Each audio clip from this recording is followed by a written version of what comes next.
अब section number 304 पे हम आते हैं। यहाँ पे स्नैचिंग के बारे में बताया गया। अब snatching is a new provision. पुराने आईपीसी में स्नैचिंग से जुड़ा कोई भी प्रोविजन हमको नहीं गिवन था।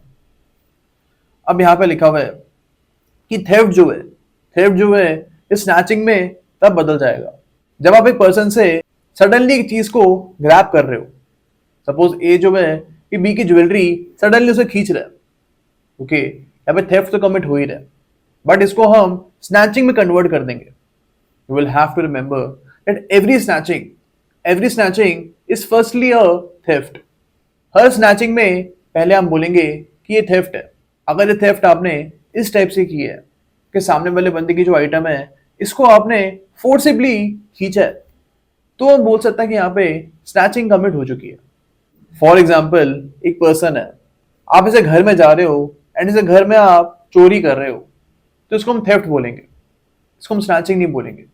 लेकिन यही अगर आप किसी भी पर्सन की बॉडी में से या फिर किसी भी बंदे का कोई आइटम आप ऑन द स्पॉट चुरा रहे हो, सपोज कि आपने फोन वो यूज कर रहा है एंड इस फोन को आप खींच के भाग गए, तो यहां पे हम इसको स्नैचिंग बोलेंगे। ओके, तो थेफ्ट और स्नैचिंग में डिफरेंस है। पीटी के साथ साथ आपको यहां पे याद रखना है that every snatching is firstly a theft. यहां पे we can say that theft is genus. Theft is genus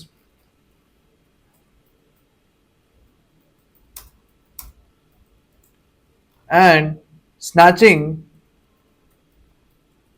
is species.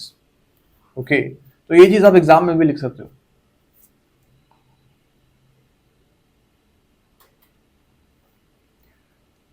अब सेक्शन नंबर 305 पे हम आते हैं। यहाँ पे गिवन है कि अगर आप थेफ्ट को किसी की भी बिल्डिंग में जाके कमिट कर रहे हो या किसी के घर में जाके आप इस थेफ्ट को कमिट कर रहे हो, या फिर आप किसी की गाड़ी को लेके जा रहे हो, ट्रांसपोर्ट के व्हीकल को आप लेके जा रहे हो, या फिर इस गाड़ी में से किसी भी सामान को आप चोरी कर रहे हो, या फिर आप किसी भी आइडल को, मंदिरों में आइडल्स रखे होते हैं, इनको आप लेके जा रहे हो, या फिर आप गवर्नमेंट की किसी प्रॉपर्टी को चोरी कर रहे हो, तो यहाँ पे सेक्शन नंबर 305 में आप आओगे एंड मैक्सिमम पनिशमेंट यहाँ पे 7 years की हमको गिवन है। अब सेक्शन नंबर 306 पे हम आते हैं। यहाँ पे गिवन है कि अगर एक क्लर्क या फिर एक सर्वेंट जो है ये थेफ्ट को कमिट कर रहा है, तो सेक्शन नंबर 306 में आप इनको लेके आओगे। अब सेक्शन नंबर 307 पे हम आते हैं। यहाँ पे गिवन है कि अगर आप थेफ्ट को कमिट कर रहे हो with preparation to commit assault. Suppose A is a person B के घर में जा रहा है चोरी करने के लिए, लेकिन इसकी जेब में एक गन भी ये लेके जा रहा है, यानी इसे प्रिपरेशन करके रखी हुई थी कि अगर बी इस पे हमला करेगा तो ए जो है ये गन को चला देगा। अब इसने गन चलाई नहीं है, सिर्फ ये हर्ट कॉज करने की या फिर डेथ कॉज करने की प्रिपरेशन के साथ जा रहा है, तो in this particular case section number 307 apply होगा एंड यहाँ पे 10 years तक की मैक्सिमम पनिशमेंट मिल सकती है। हमको यहाँ पे याद रखना है कि यहाँ पे जरूरी नहीं है कि इस गन का ही उपयोग करे। It's not necessary that A actually uses this gun. सिर्फ एक गन लेके जा रहा है चोरी करने के लिए, इस चीज के ऊपर ही आप इसको सेक्शन नंबर 307 में पनिश कर सकते हो।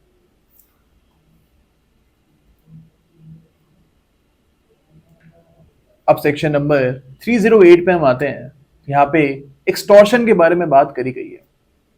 ओके, इसको हम रीड करते हैं। Whoever intentionally puts any person in fear or injury to that person or any other person and thereby dishonestly induces the person to put in fear to deliver to any person any property or valuable security। यहाँ पे आप देख रहे हो सबसे पहला ingredient यहाँ पे ये है that a person is putting another person in fear of injury। Suppose A जो है ये बी को बोल रहा है कि अगर तू उनको प्रॉपर्टी नहीं देगा अपनी तो मैं तेरे को मार दूंगा। ओके, अब यहाँ पे A is actually putting B in fear of an injury, तो पहला इंग्रेडिएंट यहाँ पे फुलफिल हो गया।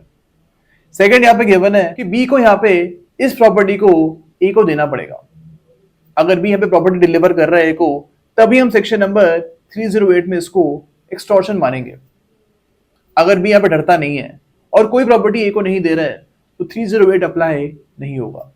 For example A is a person, ये बी को बोल रहा है कि अगर तू मेरे को अपनी गाड़ी नहीं देगा तो मैं सी को मार दूंगा। यहां पे फियर ऑफ इंजरी बी को नहीं है बल्कि सी को है। स्टिल हम 308 यहां पे अप्लाई कर देंगे बिकॉज यहां पे लिखा हुआ है fear of injury to that person और टू एनी अदर। जरूरी नहीं है कि जिस पर्सन को आप थ्रेटन कर रहे हो उसी को आप फियर ऑफ इंजरी भी दे रहे हो। ओके, सपोज सी जो है वो बी का बच्चा है। ए यहाँ पे ये बोल रहा है बी को कि अगर आप मेरे को प्रॉपर्टी नहीं दोगे देन आई विल किल सी। यहाँ पे अगर बी इस प्रॉपर्टी को ए को डिलीवर कर देगा तो वी कैन से कि यहाँ पे एक्सटॉर्शन कमिट हो चुका है एंड 308 में आप ए को पनिश कर सकते हो। अब हम ऑलरेडी इस चीज को देख चुके हैं कि इफ बी यहाँ पे कोई प्रॉपर्टी ए को डिलीवर नहीं करता है, ओके, तो हम ये नहीं बोलेंगे यहाँ पे एक्सटॉर्शन कमिट हो चुका है, but we can always say कि यहाँ पे अटेम्प्ट टू एक्सटॉर्शन हुआ है। अटेम्प्ट टू एक्सटॉर्शन का यहाँ पे इंग्रेडिएंट्स फुलफिल हो जाएंगे एंड आप देखोगे कि अटेम्प्ट टू एक्सटॉर्शन की जो पनिशमेंट है वो सेक्शन नंबर 308 में ही गिवन है। तो हमको याद रखना है एक्सटॉर्शन की दो इंग्रेडिएंट्स हैं। पहला तो ये होना चाहिए that there should be a fear of death और इंजरी, ओके, एंड सेकंड यहाँ पे होना चाहिए that there should be a delivery of property. अगर ये दोनों इंग्रेडिएंट्स फुलफिल होंगे तभी हम बोलेंगे कि यहाँ पे एक्सटॉर्शन कमिट हो रहा है।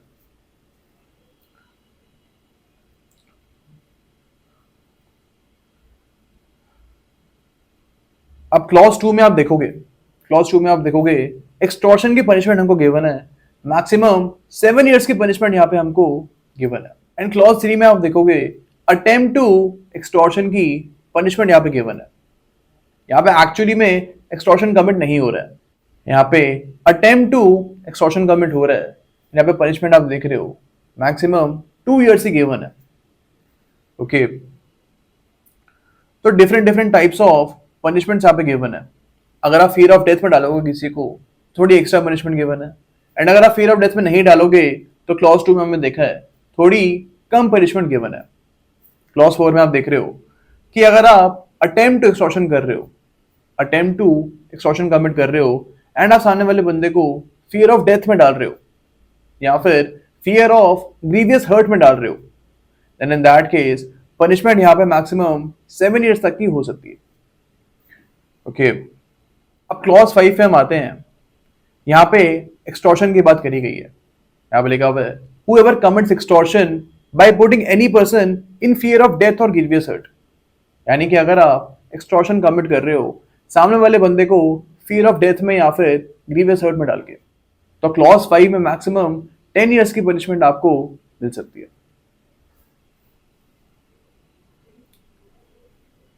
अब क्लॉज 6 पे हम आते हैं। यहाँ पे भी अटेम्प्ट टू एक्सटॉर्शन की बात करी गई है। यहाँ पे गिवन है कि अगर आप सामने वाले बंदे को डरा रहे हो कि अगर आप मेरे को प्रॉपर्टी नहीं दोगे तो आपको मैं गलत क्राइम के लिए एक्यूज कर दूंगा, यानी आपके ऊपर मैं झूठा केस हिला दूंगा। यहाँ पे मैक्सिमम यू कैन सी कि 10 इयर्स की पनिशमेंट गिवन है। क्लॉज 7 पे हम आते हैं। यहाँ पे भी एक्सटॉर्शन की बात करी गई है। अटेम्प्ट एक्सटॉर्शन की बात क्लॉज 6 में करी गई है एंड क्लॉज 7 में एक्सटॉर्शन की बात करी गई है। यहाँ पे भी यही बोला गया कि एक्चुअली में एक्सटॉर्शन कमिट हो जाता है। यानी फॉर एग्जांपल ए बी को बोलता है that if you will not give me your car, तो मैं आपके खिलाफ झूठा एक्यूजेशन लगा दूंगा, झूठा केस बना दूंगा, एंड बी एक्चुअली में ए को एक कार डिलीवर कर देता है। तो यहाँ पे एक्सटॉर्शन कमिट हो रहा है एंड यहाँ पे यू कैन सी कि मैक्सिमम 10 इयर्स की पनिशमेंट गिवन है। अब आपको याद रखना है कि क्लॉज 6 और क्लॉज 7 में ऐसे ऑफेंस के बारे में बात करी जा रही है जहां पे पनिशमेंट 10 इयर्स से ऊपर की है। यानी ए बी को बोलता है दैट अगर आप मेरे को अपनी कार नहीं दोगे तो मैं आपको एक ऐसे क्राइम के लिए एक्यूज करूंगा जब पे पनिशमेंट जो है 10 इयर्स से ऊपर की है। अगर यहाँ पे 10 इयर्स से ऊपर के पनिशमेंट के लिए आप एक्यूज करने की धमकी दे रहे हो तभी क्लॉज 6 या फिर क्लॉज 7 अप्लाई होगा। ओके, अब सेक्शन नंबर 309 पे हम आते हैं। यहाँ पे रॉबरी के बारे में बात करी गई है। अब यहाँ पे आपको याद रखना है from PT's point of view that every theft और extortion is a robbery. Robbery जो है वो या तो थेफ्ट होगा पहले या फिर पहले वो एक्सटॉर्शन होगा। फॉर एग्जाम्पल ए बी को बोलता है कि अगर तू मेरे को प्रॉपर्टी नहीं देगा तो मैं तेरे को मार दूंगा। अब बी यहाँ पे ए को प्रॉपर्टी दे देता है, यहाँ पे एक्सटॉर्शन तो कमिट हो रहा है, बट यहाँ पे रॉबरी कमिट हो रही है या फिर नहीं हो रही है, इसके लिए we will have to see section number 309। यहाँ पे लिखा हुआ है कि एक्सटॉर्शन रॉबरी में कन्वर्ट हो जाएगा if there is a fear of instant death. यहाँ पे ए जो है बी के साथ ही खड़ा हुआ है एंड साथ में खड़े होकर उसको ये थ्रेटन कर रहा है, तो यहाँ पे extortion will convert into robbery because there is a fear of instant death. अगर फॉर एग्जांपल ए बी को ये धमकी फोन के ऊपर दे रहा है, तो यहाँ पे रॉबरी कमिट नहीं होगी बिकॉज यहाँ पे फियर ऑफ इंस्टेंट डेथ मौजूद नहीं है। अब फोन के ऊपर थोड़ी मार देगा ए बी को, दैट इज वाई यहाँ पे एक्सटॉर्शन कमिट हो रहा है बट रॉबरी कमिट नहीं हो रही है। पीटी और मीन्स में आपको एक चीज याद रखनी है that there should be a fear of instant death, instant hurt और इंस्टेंट रॉन्गफुल रिस्ट्रेंट। ओके, तो हमको ये चीज यहाँ पे याद रखनी है। कॉल के ऊपर कभी भी रॉबरी को कमिट नहीं कर सकते हो। रॉबरी कमिट करने के लिए एक्यूज और विक्टिम को एक ही जगह पे मौजूद होना पड़ेगा। अब इसका हम एक इलस्ट्रेशन देखते हैं। इसमें लिखा हुआ है कि ए जो है ये जेड के मनी और ज्वेल चोरी कर लेता है, यानी जेड के सामने ही जेड के मनी और ज्वेलरी ये चोरी कर लेता है। यहाँ पे यू कैन सी कि कोई गन वगैरह ए के पास नहीं थी। ओके, तो यहाँ पे वी विल से कि थेफ्ट कमिट हो रहा है, एक्सटॉर्शन कमिट नहीं हो रहा है। अब इस थेफ्ट को हम रॉबरी में कन्वर्ट कब करेंगे? इस थेफ्ट को हम रॉबरी में कन्वर्ट तब करेंगे जब A is actually present over there. हमारे एग्जांपल में ए जो है ये विक्टिम के सामने ही मौजूद था, यानी जेड जो विक्टिम है इसके साथ ही ए मौजूद था। तो यहाँ पे we can say that there is a fear of instant wrongful restraint to Z. Okay, अब ए ने जेड को बोला है कि अगर तू मेरे को पैसे नहीं देगा तो मैं तेरे को जाने नहीं दूंगा कहीं पे भी। यहाँ पे there is a fear of instant wrongful restraint, तभी हम यहाँ पे थेफ्ट को रॉबरी में कन्वर्ट कर देंगे। तो ये चीज हमको यहाँ पे याद रखनी है with respect to theft, extortion and robbery. Okay, यहां पे भी आप देख रहे हो कि रॉबरी और अटेम्प्ट टू रॉबरी की पनिशमेंट एक ही सेक्शन में हमको गिवन है। जो पुराने आईपीसी थी वहां पे अटेम्प्ट टू रॉबरी और रॉबरी का अलग अलग सेक्शन थे। सेम विद एक्सटॉर्शन, वहां पे अटेम्प्ट टू एक्सटॉर्शन और एक्चुअल एक्सटॉर्शन के अलग अलग सेक्शंस थे, बट यहाँ पे न्यू बीएनएस इन सारे सेक्शंस को मर्ज कर दिए एंड एक ही सेक्शन में अटेम्प्ट और एक्चुअल कमीशन की एक ही जगह पे पनिशमेंट गिवन है। अब सेक्शन नंबर 310 पे हम आते हैं। यहाँ पे डिकॉइटी के बारे में हमको बताया गया। आपको यहाँ पे याद रखना है कि एक रॉबरी को आप डिकॉइटी में तब कन्वर्ट करोगे जब एक रॉबरी को 5 या फिर 5 से ज्यादा लोग कमिट करते हैं। यानी if a robbery is committed by 5 और more people then robbery will be converted to dacoity. Okay, तो पीटी के साथ साथ आपको याद रखना है कि रॉबरी जो है एक सिंगल बंदा भी कर सकता है, लेकिन डिकॉइटी कमिट करने के लिए 5 या फिर 5 से ज्यादा लोग होने चाहिए। हमको यहाँ पे याद रखना है that every dacoity is firstly a robbery. Okay, अब यहाँ पे भी आप देख रहे हो 310 में डिकॉइटी और अटेम्प्ट टू डिकॉइटी की पनिशमेंट्स एक ही जगह हमको गिवन है। एंड इवन यहाँ पे आप देख सकते हो कि प्रिपरेशन टू डिकॉइटी की भी पनिशमेंट गिवन है।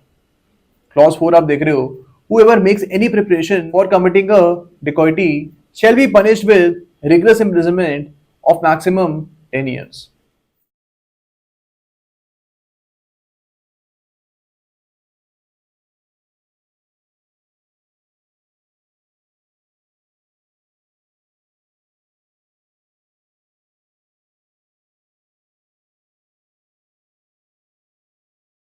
तो यू कैन सी कि डिकॉइटी जो है एक ऐसा सेक्शन है जहां पे इंटेंशन, प्रिपरेशन, अटेम्प्ट और कमीशन, ये चारों स्टेजेस जो हैं ये पनिशेबल है। अब सेक्शन नंबर 311 और 312 पे हम आते हैं।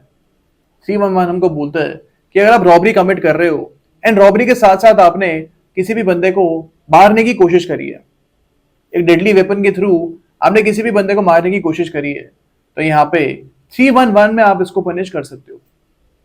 एंड 312 बोलता है कि आप एक डेडली वेपन के साथ रॉबरी या फिर डकैती कर रहे हो, आपने इस वेपन को यहाँ पे यूज नहीं किया है, सिर्फ आप इसको लेके जा रहे हो अपने साथ, तो यहाँ पे 312 में आपको पनिशमेंट मिल सकती है। अब सेक्शन नंबर 313 पे हम आते हैं। यहाँ पे गिवन है कि अगर आप गैंग ऑफ डेकॉइट्स या फिर गैंग ऑफ थीव्स या फिर गैंग ऑफ रॉबरर्स को बिलोंग करते हो, सिर्फ आप इस गैंग के मेंबर हो, तो यहाँ पे 313 में आपको मैक्सिमम 7 years की पनिशमेंट मिल सकती है। ओके